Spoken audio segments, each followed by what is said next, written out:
Saludos, en esta comunicación voy a hablaros sobre el valor pedagógico de las recreaciones históricas en el aula.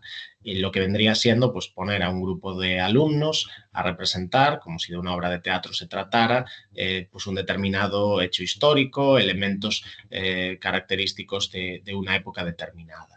Es una actividad que hemos comprobado que en distintos niveles educativos tiene muchísima utilidad tanto para motivar al alumnado como para conseguir su complicidad, que se implique en la actividad, que la haga suya y que trabaje en equipo de una manera pues, mucho más intensa de lo que haría en una actividad que considerase pues, seguramente menos atractiva.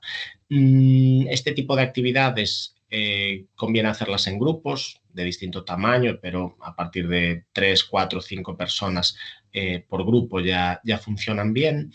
Y una de las mayores limitaciones que hemos encontrado respecto a los distintos niveles en los que se pueden aplicar, como serían primaria, secundaria o educación superior, universitaria, es el tema de la elección. En el caso de la educación primaria, sobre todo estas actividades están recomendadas para los últimos cursos, cuarto, quinto, sexto, recomendamos que la elección que haya una cierta elección por parte de los alumnos, pero que esa elección sea sobre una serie de temas propuestos por el profesor, ¿no? Por el peligro que tiene que los alumnos tengan un exceso de libertad para escoger y porque también pues eso a veces limita las posibilidades de que se adapte al currículum o de que sea un hecho que al final sea difícil que lo aprovechemos para los objetivos pedagógicos que tengamos. En educación secundaria, dependiendo del grupo y dependiendo de las temáticas, se puede ampliar esta libertad y en general en los alumnos universitarios se puede dejar libertad amplia, marcando quizá algunas pautas por elementos que nos interesen, pero ya la capacidad que tienen para trabajar cualquier tema y para al final conseguir conocimientos significativos a partir del trabajo de cualquier tema son muy grandes. En general, para una actividad de este tipo, lo primero sería la elección de la temática, obviamente, y luego que ellos trabajen buscando información, decidiendo qué partes de la historia les resultan más interesantes para contar, donde creen que van a poder aportar más, escoger una serie de personajes que no tienen por qué ser personajes reales, en algunos casos son más interesantes los personajes ficticios, pero bien contextualizados, ¿no? Sobre todo pues para figuras anónimas no es necesario que busquen personajes que han existido realmente, ¿no? Sino que pueden trazar estereotipos que lleven las características de la época y eso ayuda mucho, combinar personajes históricos bien conocidos con otros personajes quizá más arquetípicos, pero que representen bien a la época, resulta muy útil para completar la representación. Y luego que se haga esa representación en el aula y que se haga pues llevando los mayores elementos de apoyo desde vestuario, objetos, fotografías, mapas, etcétera, que puedan ayudar a la representación y hacerla más atractiva tanto para los que la realizan como para los alumnos. ¿No? Esto se puede hacer de distintas maneras, pero es algo que también aumenta el atractivo de la actividad y la hace sin duda muy interesante para los alumnos. Dependiendo de la temática seleccionada, se pueden trabajar muchos elementos además que no son solo de historia, ¿no? Evidentemente, si ponemos al alumnado a trabajar de un determinado hecho histórico, ese hecho histórico es de lo que van a seguramente adquirir más conocimientos. Pero al final hay muchos elementos que se van a acabar introduciendo, ya sea de tipo pues, geográfico, económico, social, político, cultural.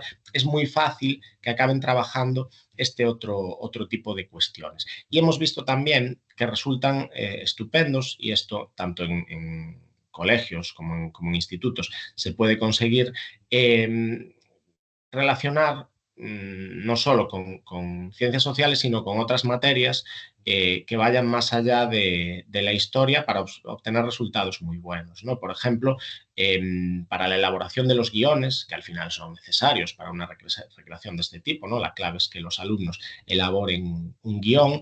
Asignaturas como lengua y literatura pueden ser muy útiles, ¿no? Y se pueden combinar con conocimientos de esas materias para que bueno, pues utilicen una corrección lingüística, elementos teatrales que le puedan ser de utilidad. Al final es una sinergia que ha funcionado realmente bien. Y del mismo modo, por ejemplo, la creación tanto de los escenarios como del atrezzo por parte del alumnado se puede combinar muy bien con materias como educación artística o educación plástica y visual, con lo cual pues si tenemos buen contacto con los profesores de esas otras materias, podemos hacer que esta representación histórica rebase los límites de lo que sería una materia de historia particular o de ciencias sociales en general, haciéndola pues mucho más rica y mucho más variada. Además, las recreaciones históricas son una herramienta excelente para trabajar competencias, bueno, que se consideran fundamentales, ¿no? Competencias transversales, como puede ser la expresión oral. Vamos a obligar al alumnado a tener que expresarse oralmente hacia el resto del grupo, y además de una manera que seguramente le va a ser mucho más atractiva y mucho más interesante que simplemente presentar un trabajo. Luego, la expresión corporal, evidentemente, está presente. El trabajo en equipo es evidentemente algo que tienen que ponerse de acuerdo para muchísimas cosas y trabajar en equipo para que la actividad salga bien. Todos son importantes, ¿no? No es un trabajo que pueda hacer uno solo el trabajo y que los demás pasen de todo, ¿no? Porque realmente es muy importante que todo el equipo funcione para que la representación quede bien. Y luego también, en esta época que se habla tantísimo del pensamiento crítico, resulta muy interesante que intenten pues, abordar esos hechos históricos buscando pues, distintas perspectivas, comparándolas. Incluso en la propia representación se pueden ver a veces estas perspectivas, ¿no? Y eso genera pues algunos elementos muy interesantes que se pueden trabajar, evidentemente, dependiendo del nivel del alumnado, de unas maneras u otras, ¿no? Con más sencillez, evidentemente, si son alumnos de primaria, con toda la complejidad que se pueda, si son alumnos ya universitarios, pero realmente, ya digo, son actividades que resultan muy útiles. En la experiencia personal, por ejemplo, en el último año que he podido desarrollar este tipo de recreaciones con alumnos universitarios, ¿no? De un grado en educación primaria, hemos visto pues, cosas tan interesantes como la llegada del hombre a la luna, el sufragio femenino, la guerra de independencia española, la revolución de los claveles en Portugal, el 23F en España, la represión lingüística que sufrió el gallego en el franquismo y, bueno, un largo etcétera de temáticas que al final, con lo hablado con este alumnado, ¿no? Y las sensaciones que se transmitieran, una encuesta que hicimos sobre la utilidad de la actividad, al final la sensación general es que ellos aprendieron de esos hechos históricos mucho más de lo que seguramente hubiesen aprendido si tuviesen que hacer otro tipo de trabajo en el que buscarían rápidamente la información, la volcarían a un documento, presentarían ese documento y ya se olvidarían del tema, ¿no? Al final, el nivel de profundidad que les requirió poder hacer una presentación hacia los compañeros a la altura de lo que ellos pretendían hizo que, bueno, fuese muchísimo mayor el esfuerzo, muchísimo mayor el interés.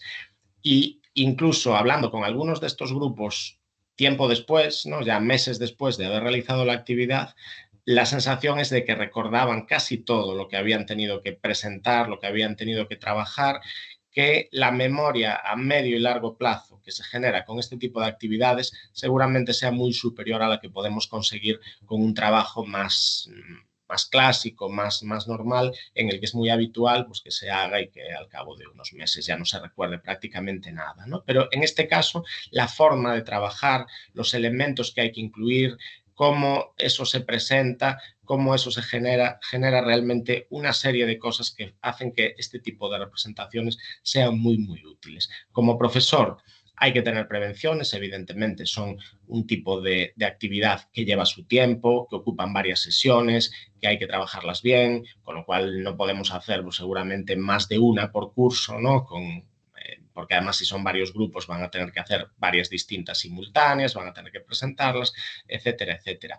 Pero hay que pensar en todo el valor que tienen y en que precisamente por este valor pues puede valer mucho la pena dejar unas clases, unas sesiones para poder prepararlas, para poder exponerlas y también no es solo el aprendizaje que se genera en el grupo que tiene que trabajar esa actividad, sino que al haber una representación de ese hecho histórico, de esa etapa, de ese suceso frente a los compañeros, estos también reciben mucha información sobre el tema, ¿no? Y si se hacen varias sobre el mismo tema, podemos ver cómo se contrastan perspectivas, en fin, que hay muchísimas maneras de aprovecharlos y realmente son actividades que a nivel pedagógico consideramos muy recomendables.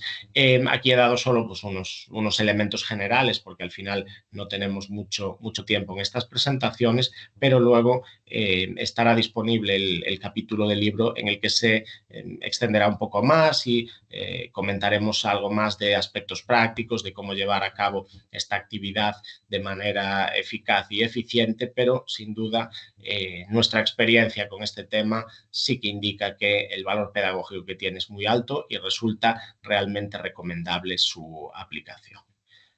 Esto ha sido todo. Muchas gracias.